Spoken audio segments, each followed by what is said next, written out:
So friends, তো চলুন আমরা এই ধামজা ফরেস্ট দেখি একটু ঘুরি। এই আমাদের ভিডিওর মাধ্যমে আমার সাথে আপনারাও দেখেন কতটা সুন্দর, এত সুন্দর, তো এত সুন্দর একটা চলুন একটু ফরেস্টে আমরা ঘুরে দেখি।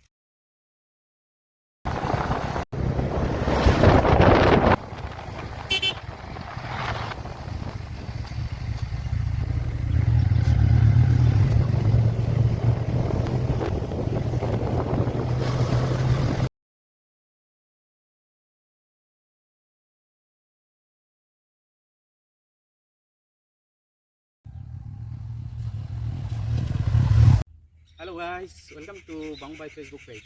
সো বন্ধুরা কেমন আছেন? আজকের ওয়েদার খুবই গরম, তো সেই কারণে আজকে আমি ঘুরতে এসেছি আমাদের পার্শ্ববর্তী একটি ফরেস্টে। তো নাম হচ্ছে ধামজা ফরেস্ট। তো এতটা গরম বাড়িতে, মানে এই গরম থেকে মানে বাঁচার জন্যই একটু মনটা হালকা করার জন্য, মাইন্ডটা ফ্রেশ করার জন্য একটু আমি ধামজা ফরেস্টের দিকে ঘুরতে এসেছি। তো খুব সো ফ্রেন্ডস, তো চলুন আমরা এই ধামজা ফরেস্ট দিকে একটু ঘুরি। এই আমাদের ভিডিওর মাধ্যমে আমার সাথে আপনারাও দেখেন কতটা সুন্দর, তো এত সুন্দর একটা ফরেস্ট। তো চলুন একটু ফরেস্টে আমরা ঘুরে দেখি। তো এই হচ্ছে ধামজা ফরেস্ট, আপনারা দেখছেন, এই যে দেখছেন এখানে একটি ঠাকুর আছে, মন্দির আছে। এই ফরেস্টের ভিতরে এই মন্দিরে পুজো হয় এবং কি মেলা হয়। তো আমরা দেখছেন কত গাছ, খুব সুন্দর একটি জায়গা, দারুণ, অনেকটাই ঠান্ডা এখন মনে হচ্ছে, মানে ছায়া, চারিদিকে ছায়া, তো অনেক